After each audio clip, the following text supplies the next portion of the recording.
welcome, Simon, and it's my pleasure to host you today.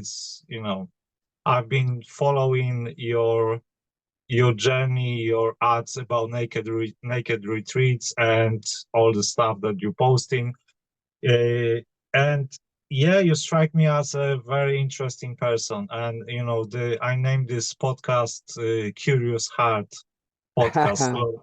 So it would be lovely to dive into your heart desires, your heart vision, and things that light you up. And maybe you'll begin with introducing yourself and tell the audience a little bit about yourself. Howdy, audience, a little bit about myself. Well, first of all, it's just I like the spontaneity of this because I have no real clue who you are.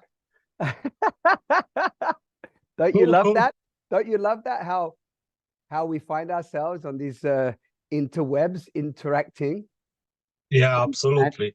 and I love that you just posted. I don't even know how your post come up to me, but your post just popped up that you wanted to create authentic conversations for a new vision or a new podcast, right?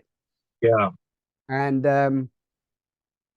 I just responded and said yes, and then you sent me the link, and there was a link there, and here we are. So how to describe me? I guess I like to be spontaneous. This is spontaneous. This is completely diving in and just seeing you. I didn't even know you. Just read a few things, felt your genuine heart in your request, and it also reminded me a little bit of me some years ago when I first wanted to start conversations similar to what you're doing, actually. Way back in 2000, I said this to you today on a messenger, whenever it was, 2011, and I had a show called Simon on the Sofa. Cool. And I just wanted to record conversations, and I did what you did, very similar, but on email. You kind of did it on Facebook, of course.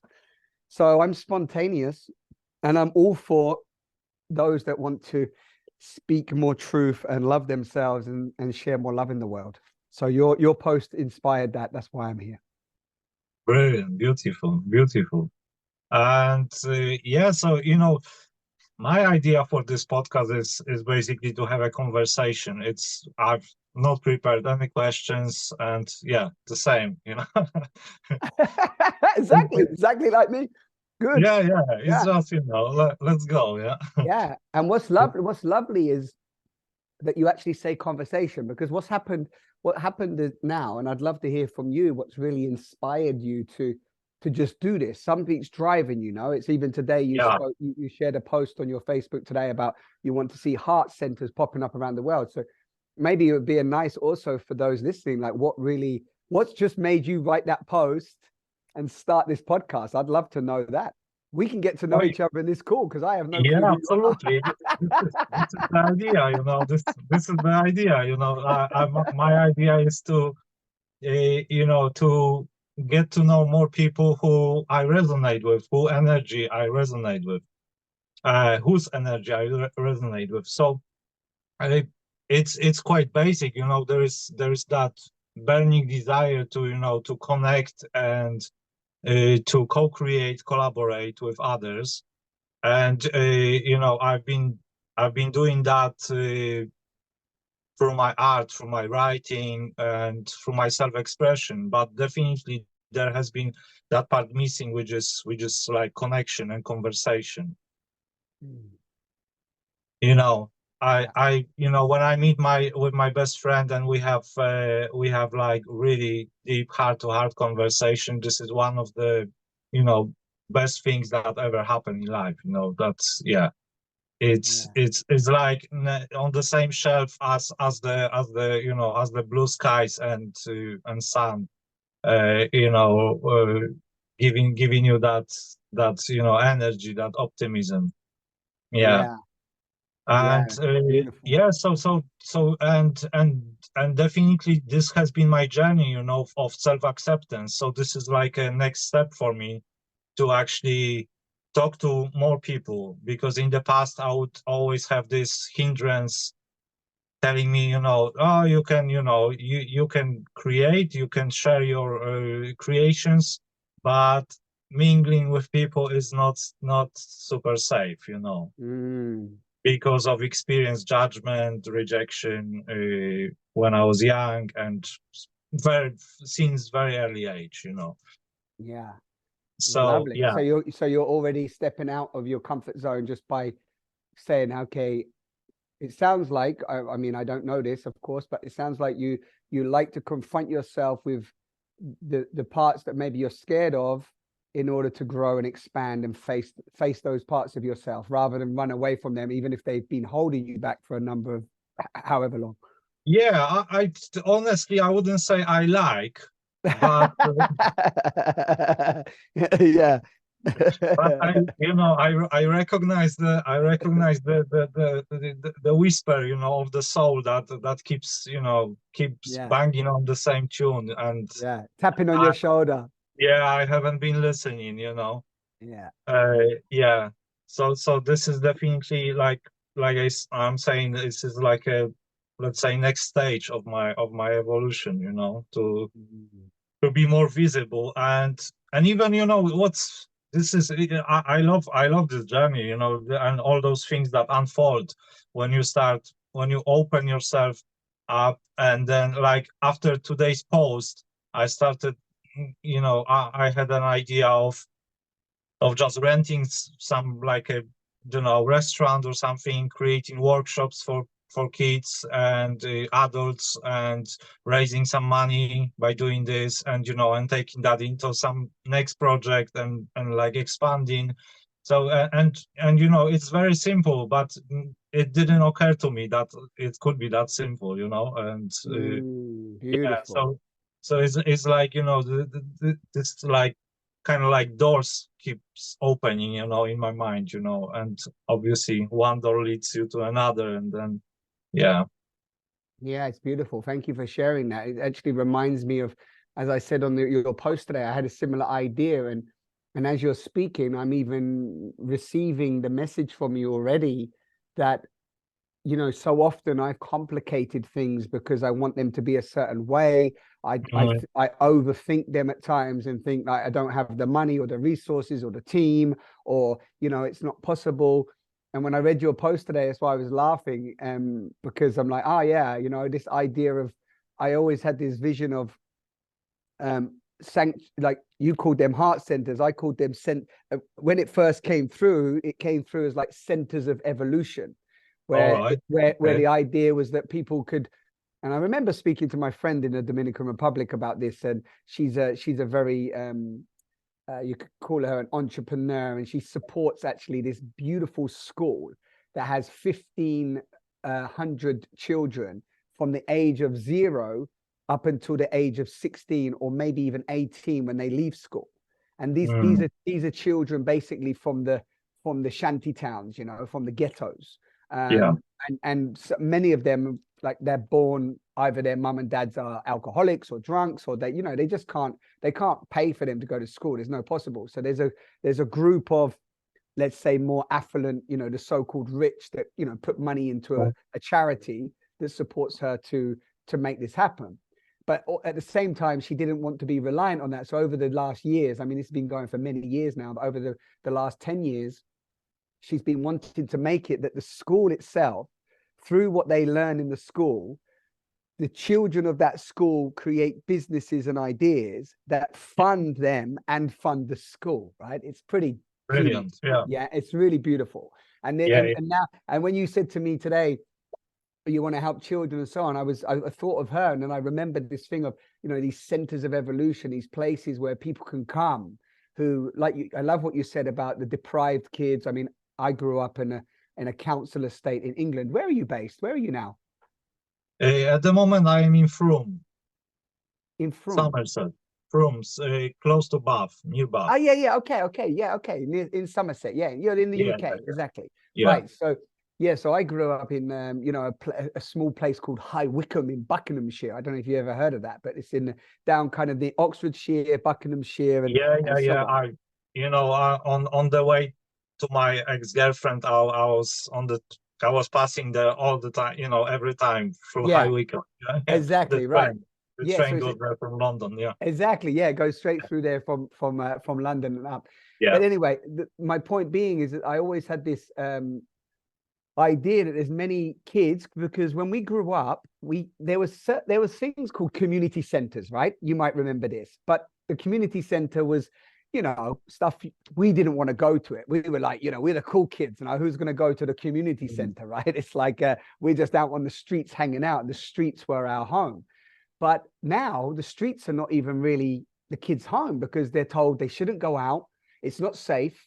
Don't go in nature. Everywhere's dangerous, right? So most kids nowadays, and a lot of the youth, they're either on the phones and so on, which is fine. We know we're in a tech age, but there's not these places where we can actually come and meet and hang out and maybe play and be a bit more physical and, you know, share, like you said, share heartfelt conversations and just have a place where this intimacy can happen, you know? Yeah. So anyway, I just wanted to throw that in there. That was this. I do believe that these spaces, technology is beautiful. You know, connection with the phone is a tool. It's powerful, but this human connection, this, like as you said with your friend, this direct conversation that makes us feel enlivened and full up, and like the joy of a sunset or a sunrise. You know, that still can't be fully received in that same way as just, you know, being on a phone and so on. Of course, me and you can have a beautiful connection on Zoom, but me and you in the same room, smelling each other, breathing together, feeling the environment, that's still very precious. Yeah, definitely. Yeah, it's yeah. This is like you know, how I see this, let's say, obviously this is, everything is unknown how it's going to unfold, but I was thinking about starting all this movement, the whole movement online, you know, because Of this course. way, it's like easy to gather, easy to like, you know, to connect with people, easy to collaborate and come up with ideas, maybe, you know, kind of like ideas that complement each other, you know, then, and there's something new may emerge, but eventually it will be definitely, you know, face to face and body to body, and you know, so there is energy there. Yeah, but your idea of, like, I love what you said a moment ago. No, it's like maybe I just rent a restaurant, and you know, I mean, it's often, you know what I always say, and you said this earlier maybe, but I can only speak for myself, but so often this bigger thinking, the idea of it being big, or it having a great impact or reaching more people. Last week in Vienna, I had a spontaneous event happened where I called it Loving All of Me. And I just wanted to bring some people together. I have some friends in Vienna, and I hadn't been there for a few years since this whole pandemonium and you know, the flights and everything and that you know Mhm. about. And we pulled together a little circle, and there was part of me, a friend was helping organize, and there was this thing is like, oh, how many people are coming? And there's always this numbers game that plays around, and that's because we need to often make money. But what Yeah. happened is that 8 beings came together, 8 of us. Mhm. Me, I was the 9th. And Mhm. it was such a powerful circle, because everybody had the time and the space to really be felt and seen and heard, and everyone got an opportunity to really share Mhm. their emotions, what they're going through right now, the grief, the sadness. They were given permission to just allow what was there and be held in that space by this circle. And at the end of the circle, after we did some emotional release, we did a bit of movement, and then, you know, this was a whole day that we were together, just the 9 of us. And I came away from that with another reminder that my first ever circle that I invited, you know, back in 2011 was called Free Yourself Within. And I just, like you, I just put a call out. I just wanted to bring people together in a Mhm. circle and just talk about love. And I recall like 4 people came, you know, and I was just last week, I was reminded of just the power of small, so-called small groups coming together around the world, pockets of pods of us just being there to listen to each other and hold each other through these very challenging times, through these tumultuous times of change, through so much is crumbling. And there's still this sense that people don't have a space to do what you're doing. That's why I'm inspired by what you're doing, is just to speak from the heart, you know. Yeah. And just to share, nothing, no special tools, no needing to do any special rituals or anything. Just allow a space to speak. And I was brought back to the simplicity of that. So that's what I feel with you. It sounds like, but I'd love to know from you what your why is, like why you're doing. I know you said earlier, like you want to bring people together, but you also said the youth. There's a reason, probably something in your youth or something in you that's driving this, right?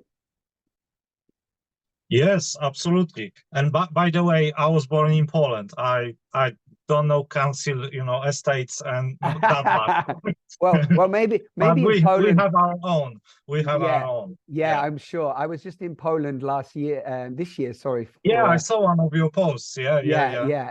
But so I guess in Poland it might be called something different, but in England, council estate is kind of like it's how do you say, it's government funded housing. Yeah, yeah, yeah, yeah, yeah. Yeah. Yeah, I know them from like movies and and dramas, but not really from experience, from personal Uh-huh. experience. Yeah. But coming back to your question, then definitely this is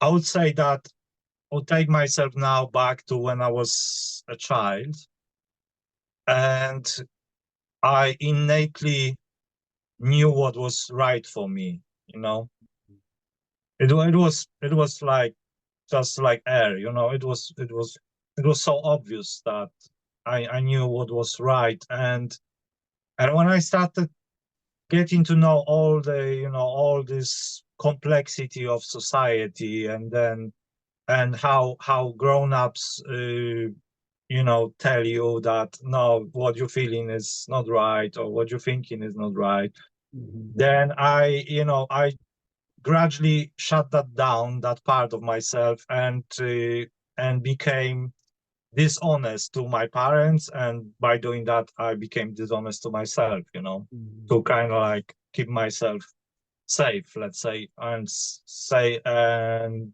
have a peace of mind, so called. Mhm. Yeah, that's Yes. what I thought back then, that would be peace of mind, but Yes. Yes. I love your laughter I there. couldn't be any further away Yeah, but from it's fascinating that we do that, right? We do this yeah, in yeah, a way of survival, and then when we have a realization, we're like, oh my God, it was whose idea was that, you know? yeah, yeah, yeah, yeah, absolutely, yeah. So so it's that took me on a long journey of feeling ashamed of being myself, later on of trying to escape myself and escape my dreams, because I didn't believe that my dreams mattered. So if they didn't matter, then I wanted them to kind of disappear. And so that would be long journey of alcohol abuse, weed abuse, cigarettes, and anything that could, food as well, Yeah, sex, yeah. and anything that could get me out of feeling that pain and that void in my Yes. heart.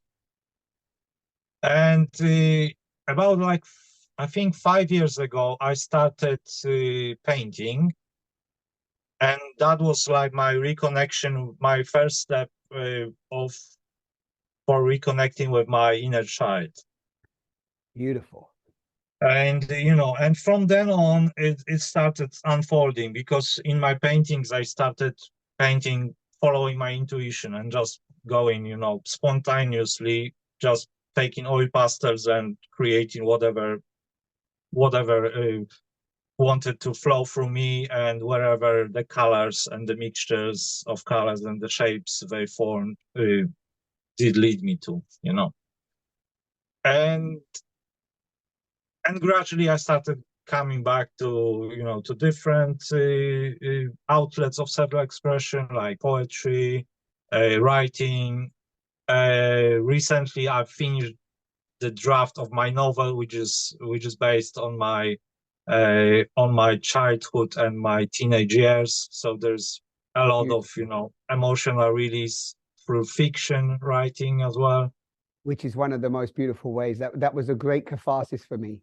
to write my about my past, I encourage everybody to do writing. It's so cathartic, even if you never turn it into something, you know. Yeah. And recently I've also started sharing this idea of writing your book from source perspective. So basically writing about your life by witnessing your life again, you know, like, and which gives us this sense of detachment, you know, so we kind of like can break out from this heavy, from this, you know, heavy attachment to our story, our emotions that still live in our body. Obviously this is a process, because, you know, no, the readiness for that is the most important, you know, parameter, I would say. But that's what for me has been really cathartic, like you said. Yeah, it's very, very purifying, you know, and it's wonderful. clearing up, bringing a lot of clarity, you know. I love it. So the whole thing is all, you know, the it's been a long story now. But you know, self-acceptance journey, this is definitely something that drives me, you know. And What's I been a long know, story? What's been a long story? Your life, you mean, to get to this point? no, what I the beginning of answering your question to right now. No, I love That's it. been a No, long no, story. it's actually not been long at all, because you just tried to encapsulate a whole lifetime in a couple of minutes. So Yeah, yeah, I was just listening and enjoying the similarities. Like, what I'm always inspired by is the magnetism of why we come together. Like, yeah, everything for me is divine orchestration. absolutely, So yes. like when And you're the it's timing you is know, impeccable. Yeah, yeah, go on. Sorry, say again. I'm saying the timing is impeccable as well, you know. But Yeah, uh, it's mind blowing, because you're just, yeah. it's almost like you're saying exactly similar things that happened for me. Because writing, there's a beautiful man, you may have heard of him, called Mark Matusak. And I I can think so. I can I came across his like workshops, I think, long time ago. But yeah, yeah. I can share a little audio with you, with him. I mean, you're already doing this, but it's an audio that supported me immensely many years ago. It's called Writing as a Spiritual Practice. and Okay, um, cool. and basically I mean, it's reminding me as you're speaking. But Uh-huh. that audio I've listened to multiple times, and the key is that through writing, through cathartic, through writing ourselves in our story, we can write ourselves out of our story, and then we can write ourselves into a new story, which you're kind of describing as Mhm. your soul's perspective, right? Yeah. And for me, I wrote a book called Burglar to Buddha. And that was the book that came out of, originally I wrote 100 pages of kind of stream of consciousness about Hmm. my youth, about my upbringing, and about the Hmm. things that I was scared to talk about. Yeah. And Hmm. I wrote those 100 pages, and I never showed them to anyone. They were just my catharsis. But Yeah. then I was inspired, because I became an actor, and I became in the path of acting and storytelling and understanding the power of story. So one day I decided to show a friend, who had become my friend, who was a director. And I showed him, I read to him those, pretty much those raw 100 pages. Hmm. And he was so touched by them, of the rawness and the experience, that he didn't know me. He'd known me as a friend, but he didn't know me from then, right? And so what happened is, because I was able to show him and he acknowledged them, it gave me the permission to transcend that past that I was holding in the shadows, and not wanting to talk about, and not wanted to believe was a part of me, right? I was playing a different character that was like, wow, if you found out about the things that I've really done, or who I have been in the past, you won't like me, right? Hmm. But then when I integrated those pieces into me by revealing them, by showing my truth, then I was able to transmute them, and then they become part of my fuel for the next stage of my creation, which was to write a book. Yeah. Right? Can you see? Beautiful. Can you see that? Yeah. Yeah. So This is Yeah. So I claimed Yeah. the power back, the energy back, Mm-hmm. and then transmuted it into more creativity. Mm-hmm. Mm-hmm. Mm-hmm. This reminds me of one of the questions of not sure if you heard of access consciousness. No. So those guys propose to open up the mind by asking questions and leaving the answers to the universe to answer, Right. or to you arrive on the answer when you are ready, but not seeking the answer through the mind. Right. So Beautiful. this reminds me of a question that what what greatness about myself am I not acknowledging? Beautiful. Yeah. Yeah. This is Beautiful. like, yeah. Yeah, yeah. So by sitting with that question, you mean like really tuning into where the power is you're saying this, I'm also feeling this is another thing I want to be thankful for you for by just asking this me on your new creation is that by telling you this story, I've never told this story the way I've just told it to you. Mm-hmm. I don't remember telling it that I had actually transmuted and took the power from that and transmuted that. That was the driving force that led me in. I understand this beautiful saying that you might know from a woman called Julia Cameron, who wrote The Artist's Way. Have you heard of that book? Yeah, I've heard about the book. Yeah, I've never Yeah. read it, but I've heard No. about it. Okay. Well, I can tell you one piece in there that I took away, which you might love, called the morning pages. Right. Oh, I've heard about that. Right. Yeah. And the morning Yeah. pages are basically you just write three pages of A4, right? Mm-hmm. Stream of consciousness, just whatever comes out. They don't not censored, nothing. You just Yeah, do yeah, this. yeah. And you write, you turn the page, you write another one. And normally takes me, my writing speed, 30 minutes on average, 25, 30, 35 minutes, right? Mm-hmm. And then you just shut the book, you put them away. You may never read them again. You may not. You may not, but it's irrelevant. You don't have to read them again. It's a dump that to get Yeah. out of the way anything that's in the way of your divine expression. Mm-hmm. All I can say to you and anybody listening to this was a phenomenal tool because what I learned through her and through that process that my friend introduced me to was that our deepest wounds, our deepest challenges, our deepest traumas, you could say, are our greatest gift to show and give to the world. Yeah. So when you have that stark realization that you can transmute the wound, the trauma Yeah.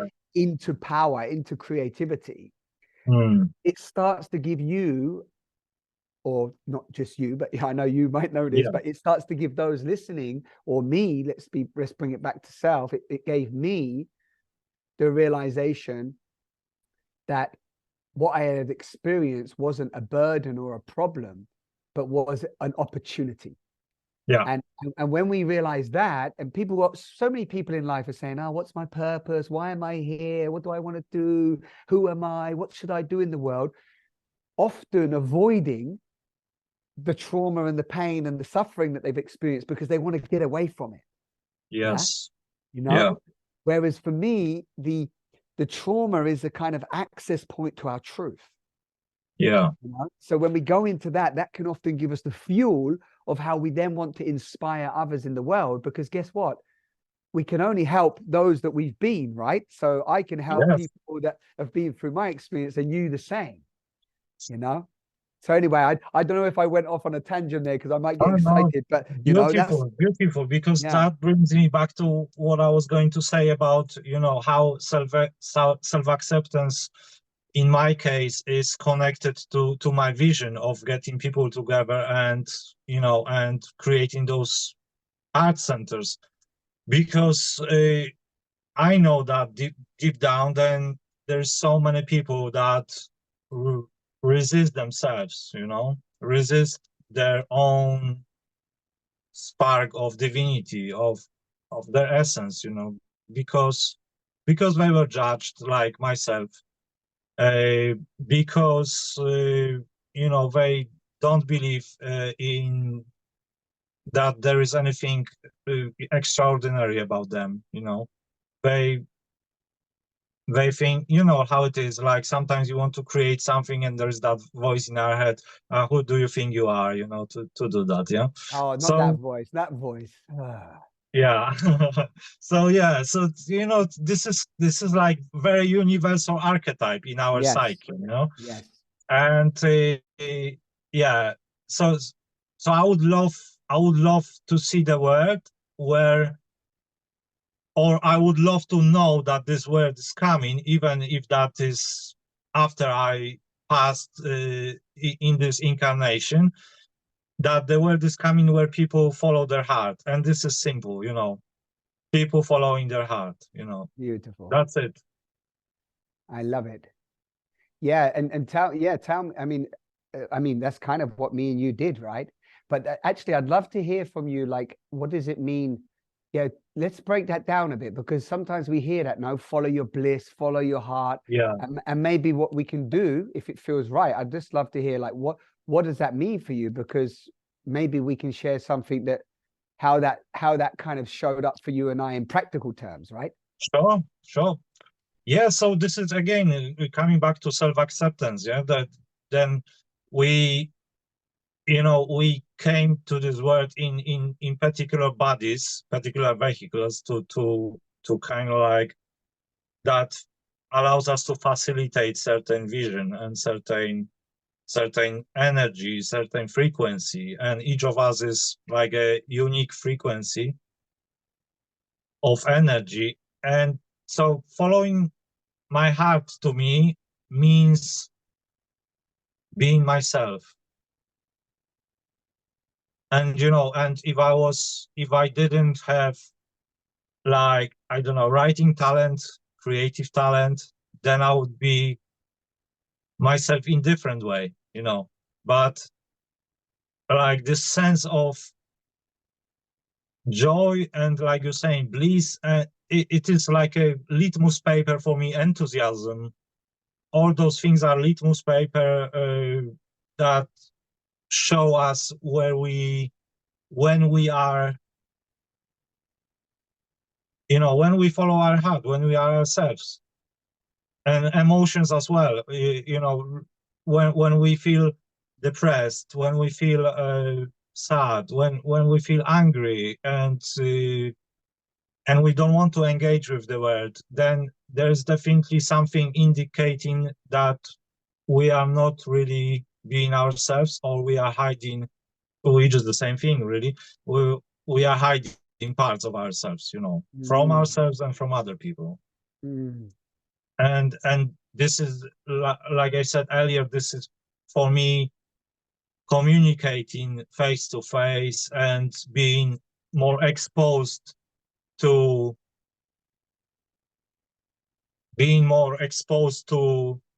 people's judgment about me. That is definitely something that is, you know, has been my initiation and invitation that I received from life recently.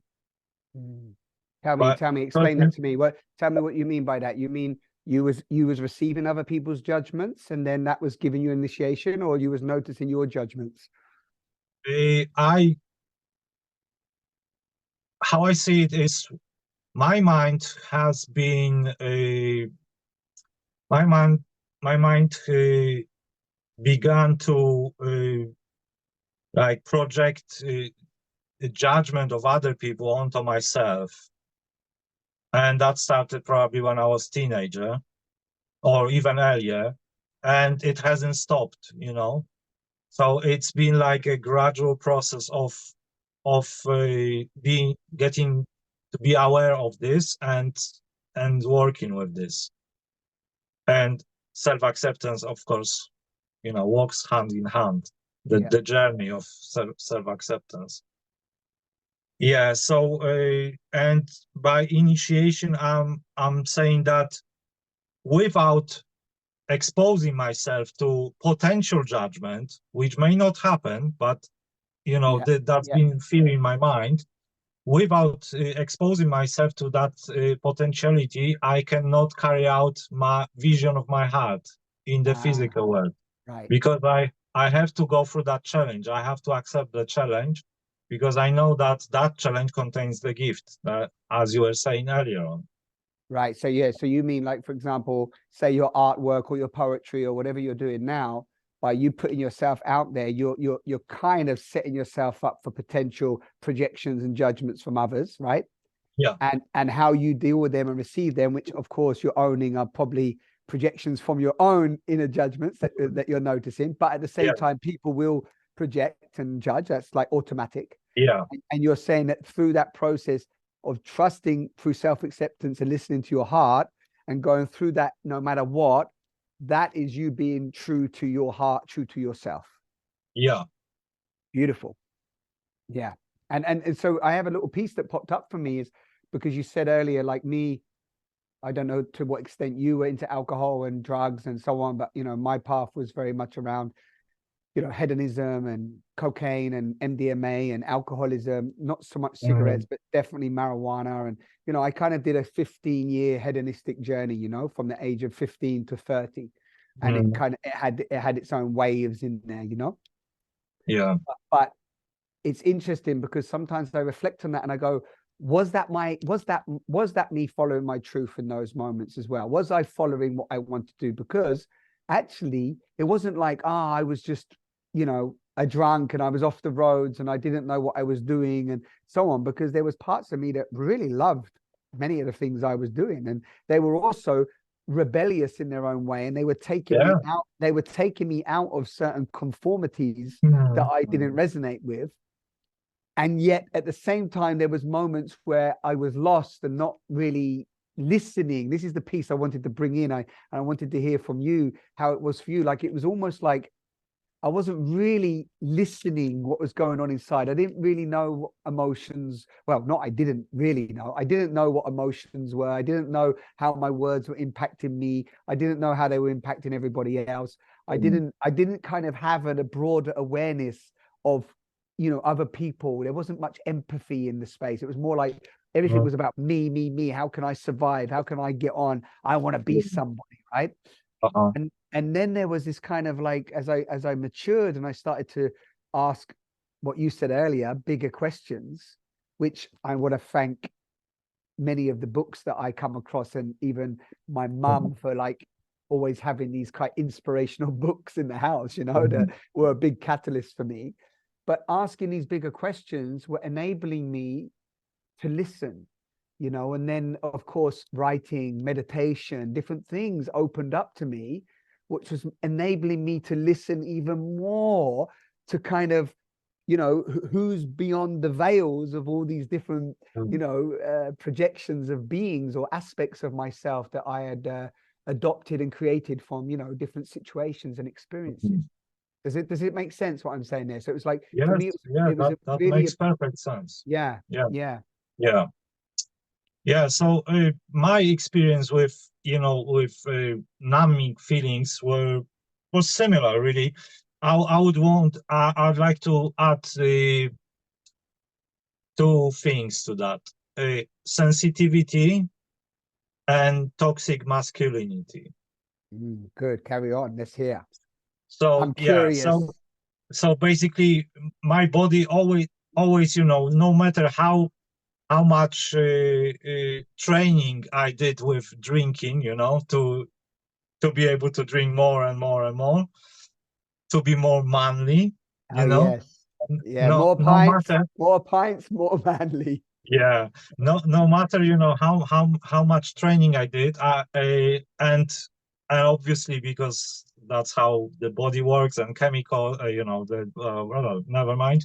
I could drink and drink and drink, but next day was always the same, dead, and it's like, oh, if that's death, if that's death, then I'm not surprised people are afraid to die. It's a joke, yeah. You're right. Yes. But it was horrible.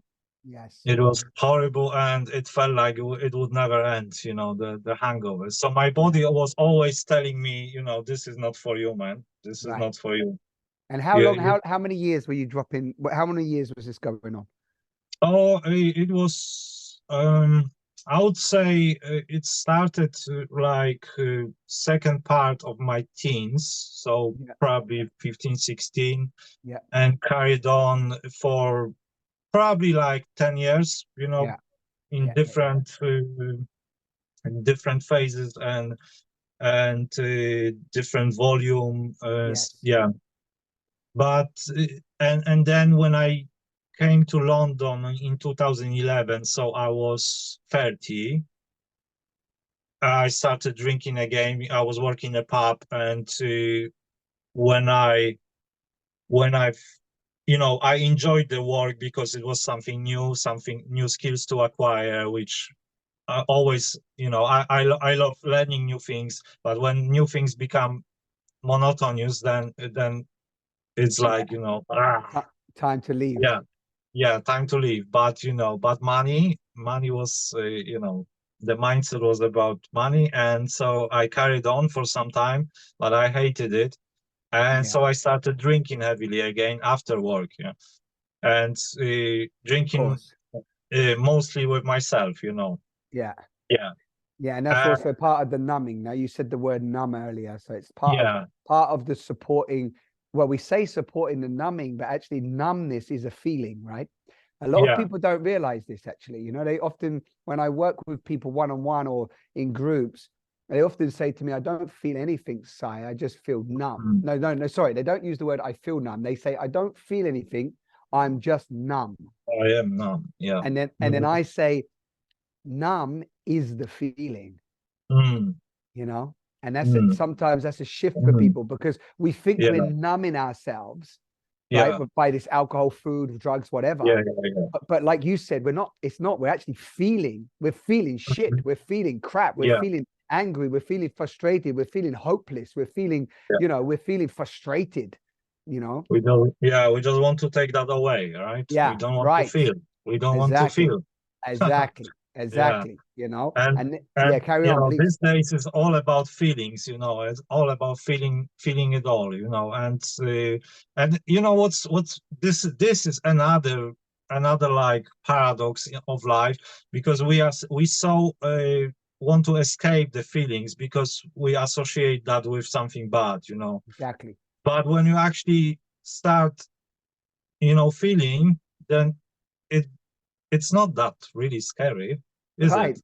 right. Yeah, Yeah, it's yeah, beautiful. Yeah, yeah, is this the? Yeah, I love that you're weaving in, because you said sensitivity and toxic masculinity, but you're weaving in the sensitivity, meaning that you allowed yourself to start to feel. Right? Is that how I'm? Is yeah, that what I'm yeah, hearing?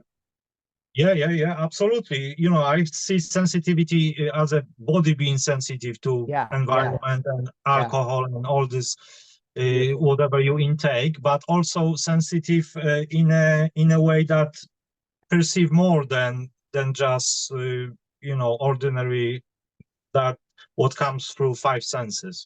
Exactly. Yeah, yeah. You're Yeah. you're So opening up to more of the.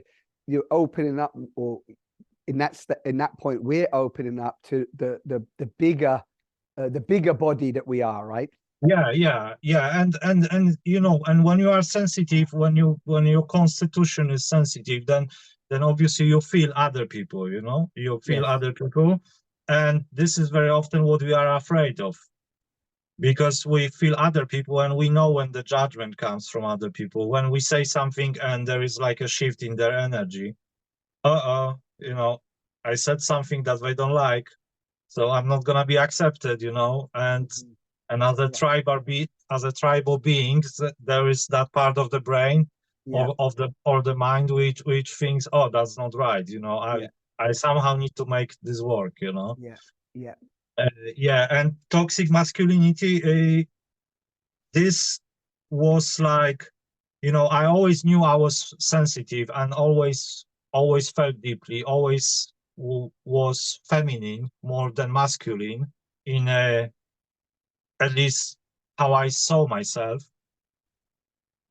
And that was, that in my mind wasn't accepted as well, Yeah, yeah, yeah, of course. and Yeah. mostly by Yeah, there's a myself, whole, like, because we could talk for yeah, hours on this topic, but yeah, yeah, I totally, no, no, but I love what you're saying. What you're bringing in is that you thought you were feminine, right? Aspects yeah, of your femininity, and that wasn't that wouldn't have been accepted in a so-called environment where you're supposed to be the man, or Yeah. which is so often this so-called masculine traits. You On can't. the Yeah, on the estate when your homies drink, smoke, and and when you have your dad who just whenever he feels shit he goes for a bottle. The yeah, same the yeah, same did both grandfathers. So you have great examples of how yeah. to how Yeah, to yeah, yeah, become yeah. more manly. Yeah, yeah, exactly. Better not to express that you feel insensitive and emotional, and you want to respond to those different frequencies and energies that are moving Yeah. through you. Yeah, and also we didn't have places where this was necessarily the norm. It's not even about judging it. Who was not able. Just not was not normal that men could share that they feel vulnerable and they feel weak and they feel scared and they feel hopeless and helpless, because if Yeah. you share that, you're somehow weak and you're not a man. Mm. Yeah, because definitely times are times are changing now. Yeah, And it's great to be alive this time, because we are kind of the first part of our lives, me and you. I'm not sure how old are you, but I'm guessing you are over 40. can't believe that. I can't believe you think I'm over 40. Unbelievable. 40, I'm 47. Yes. 47. I'm Am I 42. 47? I'm 46. I'm 46. I'm 47 in March. All right. In March. Oh, Yeah. I was born in March too. What date? Oh, easy. Are you ready? March the 19th. Okay, so you are on the cusp. Yes. Yeah, I am 12. March Ah, 12. super. Pisces Yeah, as well, though, right? Of Pisces. Yeah, course. Pisces. Yeah, yeah, yeah. And this is another funny thing that you just tell me this now. Like, the amount of Pisces that I attract is insane. Mm. Not like it's so crazy, the amount of beings that I attract that are Pisces in my field. It's wild. And when they're like, oh, really? It just happened recently. I was in Poland as well. We ended up Yeah. sitting around. There was a group of us, and one asked the thing, and then all of us were just in the same region. We were laughing a lot. Mm. But anyway, sorry, I stopped your flow about the No, no, no, masculinity. no, no. That's There's a piece about masculinity, which again, I don't know. Today we're not going to be able to cover it all, but yeah, yeah. maybe No, for those, go now on. I was going to say that we, in the first part of our lives, we experience that energy of toxic masculinity, and men just on collective level not being able to express themselves, their feelings, and being scared of expressing their feelings. And now we are on this threshold of it becoming more like accessible and more acceptable. So yeah, so it's beautiful to kind of like go from one epoch to another. That's how I see it. Yeah, yeah, I love it. I wonder if I can show. It might be nice if we just show this something for those listening, because you never know. This is such an interesting topic, right? Yeah. I'm just seeing if we have. Let me just. Can I show something on the screen? It might be. Absolutely. It Yes, might. go for it. Why not? We might as well just flow with the spontaneity, right? Yeah, absolutely. Go for it. Yeah. Um. Okay. Let me see if this works like this. Um,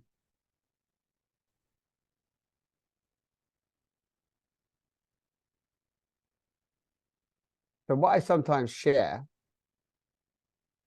I don't know how this will show up on the screen. Let's see how it works.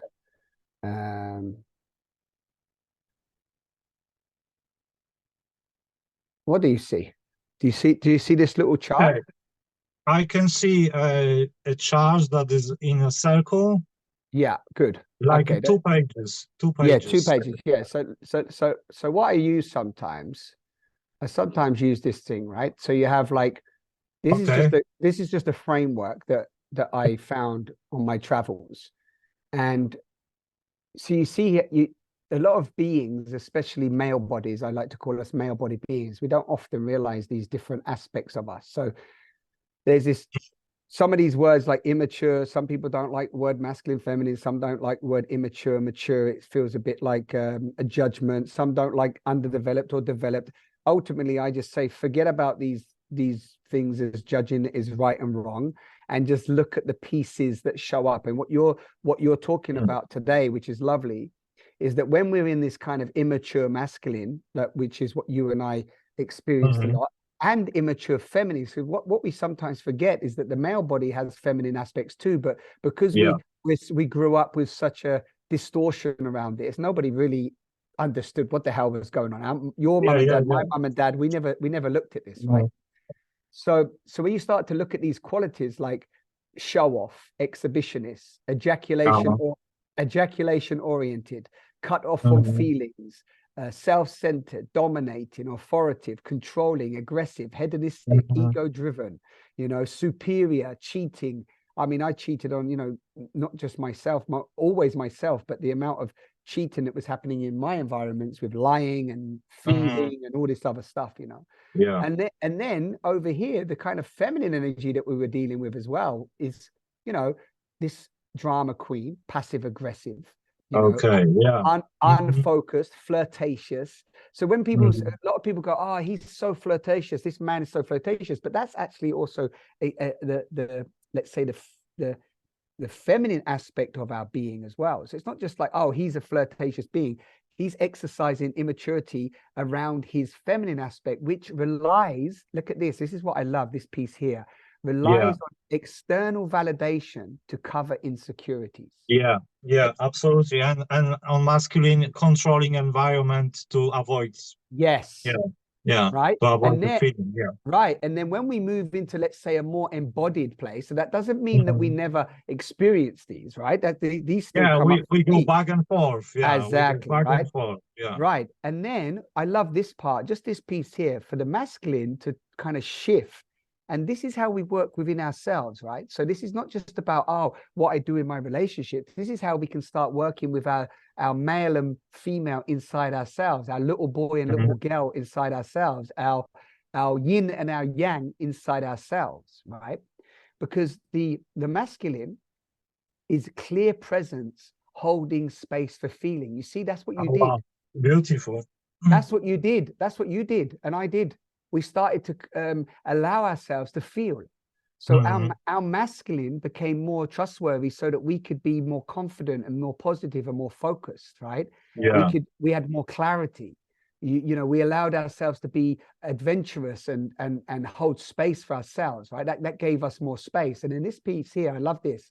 When the female inside of us, or the yin inside of us, this part of ourselves feels safe, feels that the masculine is holding a clear presence, then the feminine can show us love.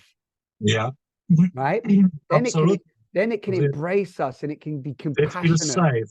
Yes, exactly. Right. Then all of a sudden, this instinctiveness, authenticity, heartfelt, this intuitive nature, this inner teacher can start to really become more alive. So anyway, I'm just I don't want to, we could talk about this for hours, but the point is, you inspired me to share this, because this just having a little reference point sometimes. That's beautiful. Of being able to go, let me stop sharing here. Just having a reference point sometimes to go, okay, I'm not going to judge myself from being like this, but what do I need inside myself if I want to move from this state of feeling into a more, let's say, empowered state of feeling? If I'm in a victim and unsatisfied state of feeling, how can I move into a more empowered, supportive state, Anyway, I don't know. I just wanted a free flow with that. That's beautiful. I'm thinking of maybe, if you can, when this video will be posted on YouTube, then maybe we can put the link to if you would like to share that for the audience. Yes, of course. Share everything. Share everything. I mean, the more that we share, and people can use, and the more we support the evolution of this narrative, if you will, this story, because it's all story, Yeah, right? We're yeah, telling a absolutely. new story, you Yeah, know? absolutely. It's very, it's beautiful when the moment comes when you start catching yourself on your old story, on your old narrative, Yes, and you're feeling something, and then you stop and you think, oh, hang on a minute, I am now like trying to somehow protect myself by either like controlling the environment, uh, or like hiding, my truth from being exposed, or any yes, type of dishonesty, really. And dishonesty is like a polar opposite to intimacy, isn't it?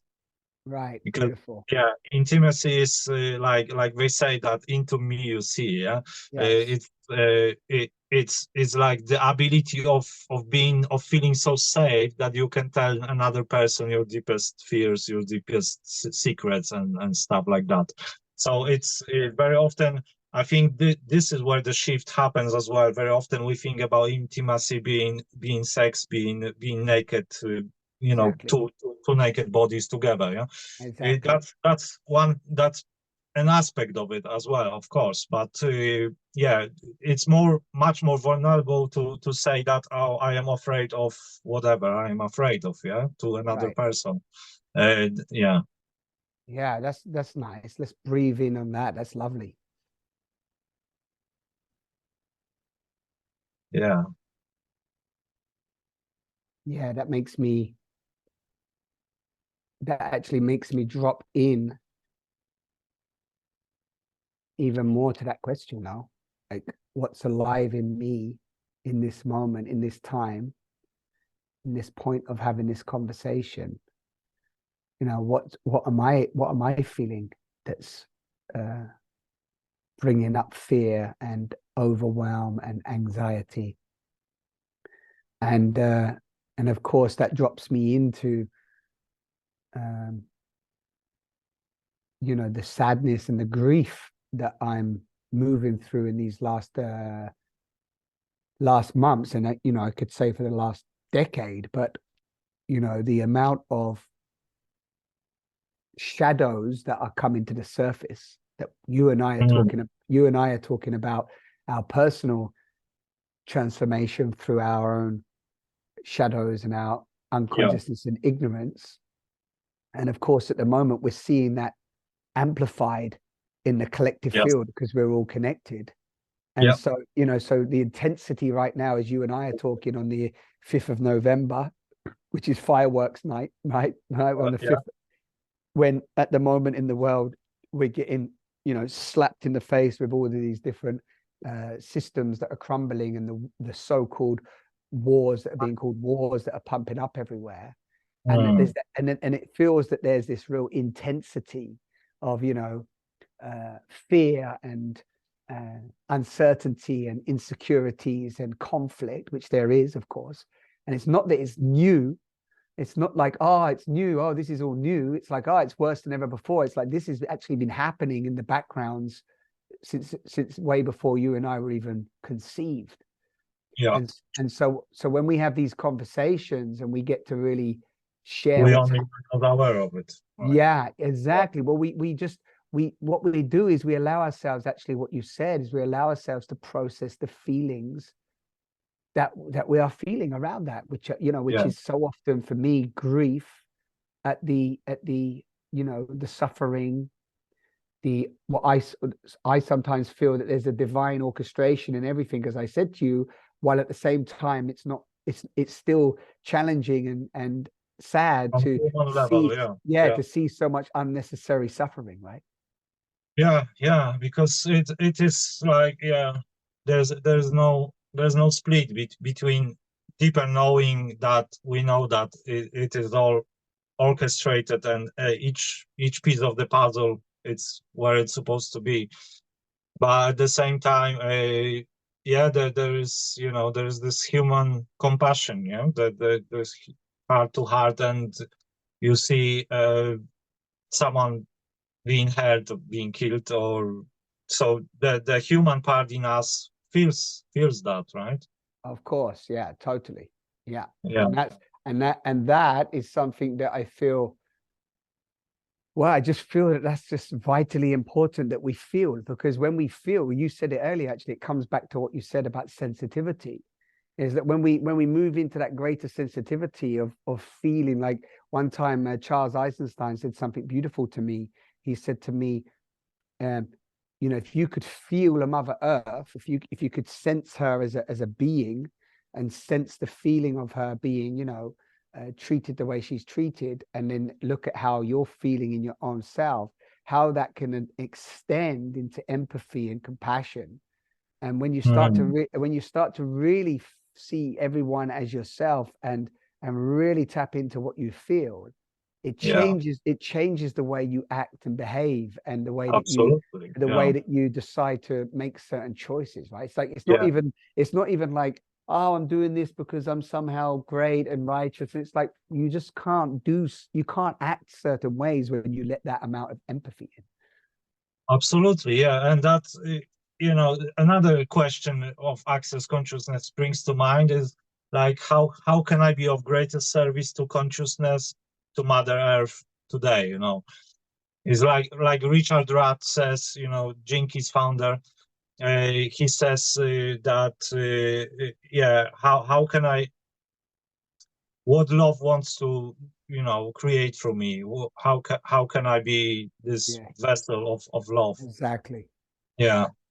Yeah, that's a beautiful place to kind of, I don't know how long we're going today, but that's a really beautiful place to really, you know, leave as an open access question, as you say, because, you know, when we realize that we are love, that we are contributing to everything, you know, that question is so powerful, because it's like, how does love, me being love, want to express itself? You Yeah. know, and then when we're in fear and we're functioning from that more victim consciousness or this drama triangle, then actually what we're asking is, how does fear want to function through me today? But Yes. when we shift and say, how does love want to move through me today, Mm. the choices are very, very different. Yeah. When we, you know, when we have unhealed trauma and deeply being deeply fearful, then we cannot hear the love that wants to speak through us, because Yeah, our operating system just is on that, you know, on that ground level, and just taking care of, oh, how I'm going to survive another day, of course. not feeling shitty, you know. Yeah. Yeah. And also, you and I both know it makes sense that on some level that's a survival mechanism that helps us. Yeah. Yeah. Yeah. But Yeah. and it also is a paradox, because the very place that we want to be when we're in that, so as you mentioned, when you were in working in the bars in London, um, you know, you knew that you wanted to do something different, but you needed to, you know, you couldn't get out of that situation at the time, Yeah. and so you resulted in, I guess, on some level, damaging yourself or drinking even more, knowing that you didn't want to, Yeah. in order to get through. Right? It's that vicious circle, right? Yeah. Yeah. Yeah. Absolutely. Whereas And whereas the question of what would love do now, you know, what would love do now, which I love that question, is so often it's counterproductive and opposite to what you are doing. And that's why it's so scary to ask that, because it says, well, maybe you have to leave the relationship. Maybe you mm, have to leave the country or the town or the job, or maybe you have to stop the habit that you have, which you keep up. You know, it's like, and to face that, even though yeah. that's what you want, in the very essence of the things you're doing anyway, right? You see that dance, it's crazy. Yeah. You Yeah. know? Yeah. Absolutely. Yeah, Absolutely. It's like, yeah. You know, that maybe to finish off, I'll tell you a little story of my, you know, of my recent, let's say, life adventures. please. So I've come to the point where, when I, you know, stopped really caring about money, which obviously has its own repercussions, but I decided to, you know, to just go all in with the, you know, with the heart, with creativity. And it hasn't happened that yet, because I still support myself in a way by doing other things.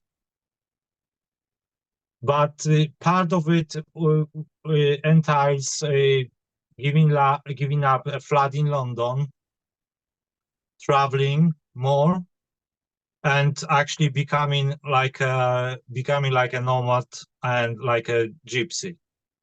We just has always been in my heart, but I was scared to actually, you know, acknowledge that, Yes. or more, I was scared to act on it, you know. Yes.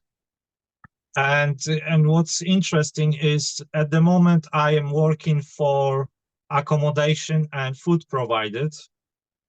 I'm working certain amount of hours a day, like 5 days a week, and outside. But it's, you know, the people I've met here are, you know, amazing as well. So it's like, and the initiative, the project that I'm helping to work on is close to my heart as well. You know, it's yeah, very very open-hearted initiative. Mm. Uh, so those things, like, you know, like uh, getting out of comfort zone of, like, literally when I was coming here, I felt on the couch, I felt like I was like I was going to die, you know, because I was beginning like completely different life. And it was scary, you know, it was really scary. But I told myself on that coach on the way here, I told myself, right, you know, this is, you know, it's your soul has been asking you to do this for a very long time, to like just kind of like make everything crumble and start again. Beautiful. And it's been beautiful experience, you know. And it's not without sacrifices, because my daughter lives with her mom in London, so I haven't seen her for a couple of months now. You have a So daughter? yeah, my daughter, yeah, she's 10. Wow. Yeah. So, you know, there is that there's, you know, it's quite complex, you know, the having gypsy soul, but at the same time having you know, having my child in the world here, and Yes. at the moment not being able to provide for her financially, Yes. and at the same time knowing that I am on the right track, you know. Yeah, exactly. And knowing that you're following your truth, Yeah. and knowing that by following your truth is the greatest gift you can give your daughter. Yes, and I know that, you know, I know, I kind of feel her path as well, and I know that she's one of those souls who thrives on the challenge as well, you know. Yeah. Yeah, yeah. And It's really lovely. Like, I think sometimes what people do, or in my experience, is that when it seems that many of us souls go on this path, right? Some we all choose in a different way, but we all go on a very similar path of challenges. And mm, sometimes, yeah, sometimes I think that there's this idea or this stigma or this ideology maybe, or this fantasy even, or romantic idea that by following your truth it is um, uh, just please. joy and everything works Yeah, out and it's easy and so on. You know, yeah, yeah, I often say to people that, you know, to follow your truth, if it was easy, everybody would be doing it, right? The reason why it challenges the very fabric of your being, because mm, really you have to be ripped apart constantly and you have to keep yeah, dying. You have to keep dying. yeah. It's that archetypal hero's journey, right? Yeah, Yeah, you have to keep dying, you know, and you have to yeah, keep in, and it can be challenging and unsettling. And actually people don't want to always be facing that, you know. They don't always want to be having the mirror look shone on them and shown like, hey, is this really who you are? Is this what you want? Is this your truth? You said this, is this really what you're living by? You know, that can be super challenging for beings, yeah, especially when yeah, we're so conditioned in the domestication of pretty much the opposite. Mm. So we're domesticated to, as you said at the beginning, we've kind of gone full circle now, but the idea that we are, not good enough, unworthy, we don't, we should just get on, follow everybody else, be quiet, keep ourselves to ourselves. Don't get out of the box. Don't think you're too big. Who are you to think that you're somebody? It's just like so much suppressed energy. Yeah. That to walk that path of the courageous path into the unknown is really a challenge. But for me, it's like, what else is there to do in this mystery than to follow that innate calling inside you? Absolutely. Yeah, absolutely. It's like, and it's the voice. There's a voice in there. There's a voice in there, and if you follow it, it leads you really you realize everything's for you. Like if I look back now, even at my youth, and I look at where I am now and everything that's happened in these last 46 years, it's not like you become spiritual when you've read this and you've had this experience at 20 and you start meditating in the lotus position, or life started going for flowing for me at this. No, you start to see the whole piece, and how every single piece, even the piece before you were born, and then you start to look at the ancestral lineage, and then you look at your family's family, and you start to go, and then you start to go, wow, this is like a huge ripple of orchestration that's gone on for hundreds of years, thousands of years. And this brings me to another notion. I don't know how long we've been talking, but the time is flying by, probably. But this brings me to the notion of connecting all of this, Trinity consciousness, of connecting masculinity and femininity, and connecting intuition and logic. Because very often, the following your heart is more this like innate journey, and propelled by your intuition. You don't know where it comes from. It just feels right. But when you apply logic to it, and you see, like when you were talking about that suppression of the not being able to express yourself fully because not being accepted, then generations that came before us, that the reason why they projected on us this suppression was because they felt exactly the same. So it is like like I wrote in my recent I think poem or short story, like poetic short story, I'm not sure. Anyway, I wrote something that is like there's a kind of like an archetypal dialogue between a current generation and previous generation, where previous generation is saying that it's not safe to be yourself, that we've all tried that and we haven't succeeded. Who do you think you are, that you will be, you can do it? And so that this is like kind of like a unconscious projection that previous generations just laid out the foundations for us, but at some point there had to be break, right? And someone is ready to break the cycle, Yes, and we are we not just you and I, but my mum, for example. I think about my mum, who's now 70. She did for me something very special, where she did. I don't even think she was even conscious of this at the beginning. Now she has much more awareness and wisdom. But there was something in her that broke the pattern of what her mother and father did to her, right? And so there was something that she was doing for me, particularly.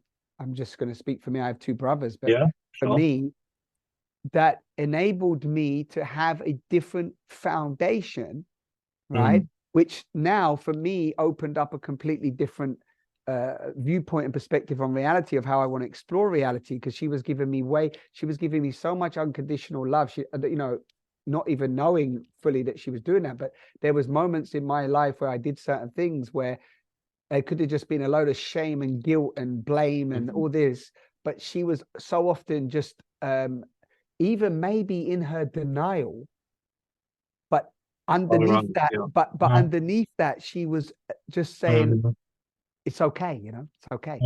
It's okay. Right. So what I think that we're doing now in our generation and your daughter's generation and the generation below is the level of consciousness and the way that we've been programmed is changing rapidly. So all of a sudden, of course, we're seeing new projections into the field. This is why I get so excited about where we're going, rather than looking at the doom and gloom and all the the world's going to implode. And there's always been apocalyptic stories as far back as we can remember. I mean, from the day one, the fear of death creates apocalyptic stories, right? But when we look at death in a different way as feeding life, death feeds life. Rebirth, right? And then you start to go, well, what are we a part of that is birthing right now with the choices that we make? Yeah, absolutely. I have like the vision that I shared earlier. I have that in my heart and in my mind, and there is there's obviously conscious awareness of that when one epoch ends and another one begins. There is like a crashing of tectonic waves, the plates, like tsunami, and it has to be it has to be turbulences are unavoidable, I think, unavoidable, and but in the grand scheme of things, I feel that we are, I am excited too, and I feel like we are coming back to selves, Yeah, I mean, like, think about it. I'll just tell you this. Yeah, I know I'm going to have to go to now, but we're just getting warmed up, right? So listen to this. Yeah, absolutely, Listen to this. Just in the last week, right? Stepping aside from, okay, we talk of turbulence. I'm just thinking the other day, when has there not been turbulence in my reality? Because just this week, I have a friend who's just giving birth, and her child has had to have 2 operations because there was a blood clot on her brain. Right. I have a friend whose son just died in a motorbike accident. Right. 25 or 26 years old. Right. I have another friend who's stressed, going through depression, like, and then I could give you a list of we're just talking about the challenges in our close proximity, right? The turbulence in our close proximity, let alone, okay, whatever with climate change and Israel war and Ukraine and the government and all the next election and all this other shit that we now. And the thing is, before, if you think about it, 25 years ago, before we had these devices that could tell us everything that's happening in an instant, then we were just dealing with the turbulence of our day-to-day life, right? Somebody's in hospital, somebody's dying, I've got no money, challenges here. Now, we got full HD access to everybody throwing and projecting everything into your palm of your hand in an instant. Yeah.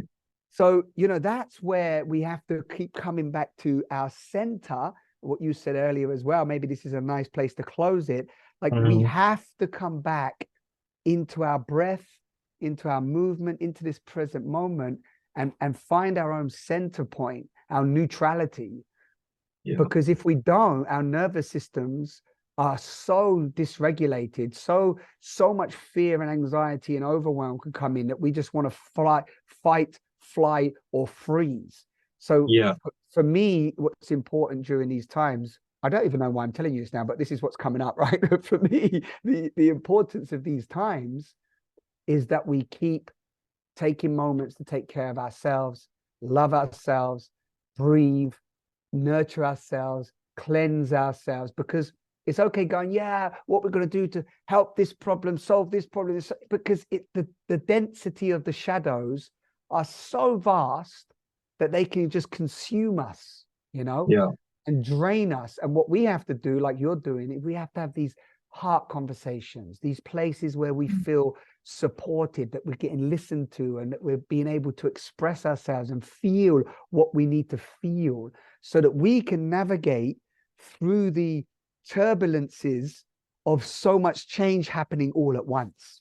Anyway, Yeah. that's I don't know why that came through, but that No, feels like that is beautiful. And yeah, I know you have to go. Maybe we can talk about this next time when we get together.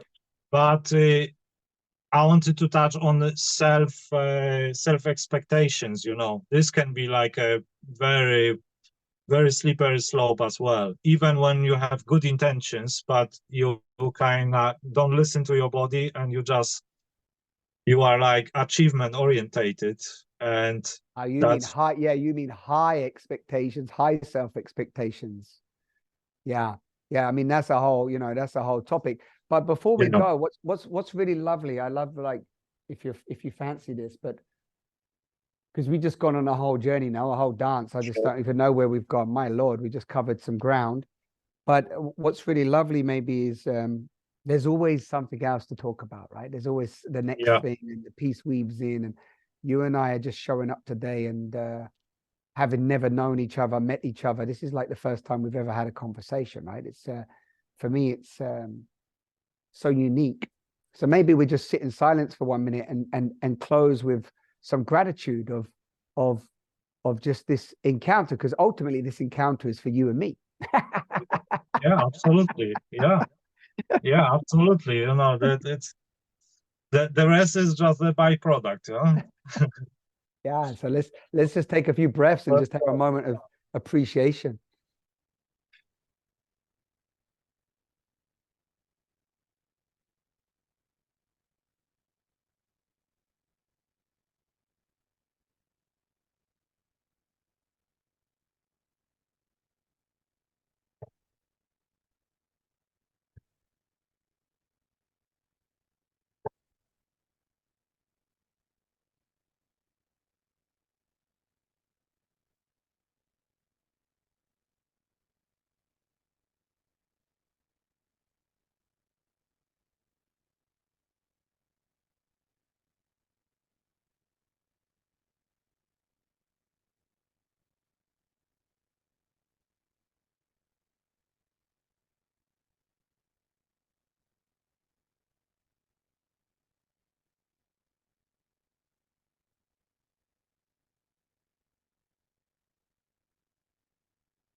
Hmm.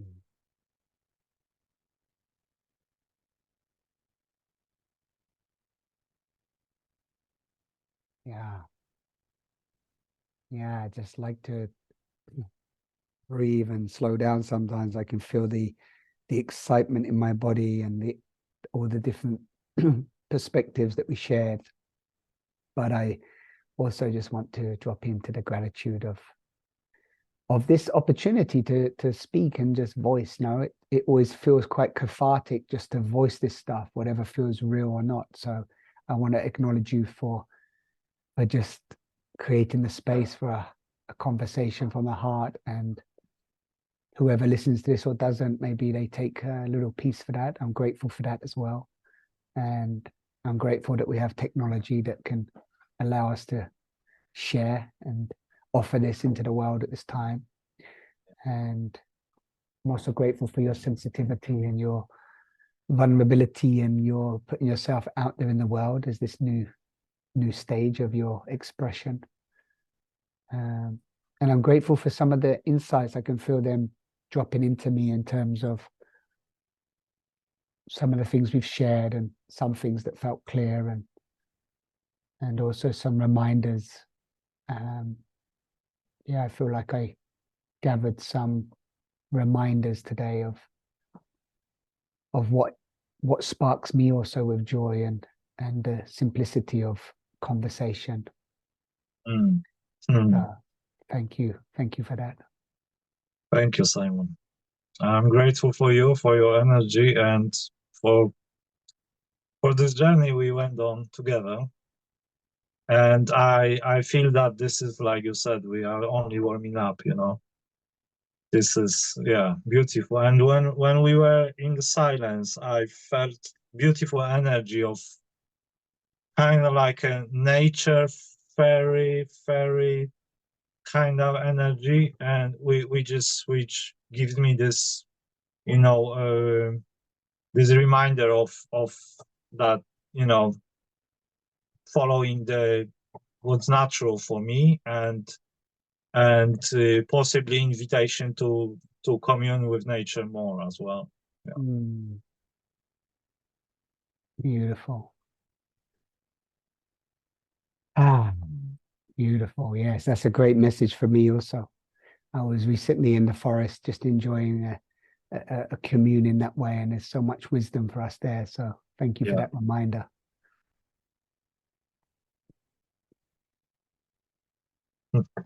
That's the end. Yeah.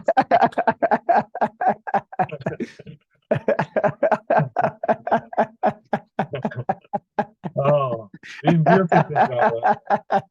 It's always good if it ends with laughter. Yeah. Nice to meet you, brother. Keep Nice shining. to meet you too. One last piece. I want to know how to pronounce your name properly. Oh, Krzysiek. Chisek. So it's more CH in English. Chisek. It's like almost silent K first. Yeah. Krzysiek. Chisek. Yeah, there you go. Nice. Yeah. Chisek. Wow. Yeah, Beautiful. it's like Chris. The full name is Krzysztof. You know, Yeah. Krzysztof, but Polish version of Krzysztof. Yeah. Yeah. Chisek. Nice. Yeah. Enjoy, beloved one. Take care. Lots of love to Thank you. you. You too. Keep sharing your heart with the world. Thank you, and you. Ciao, ciao.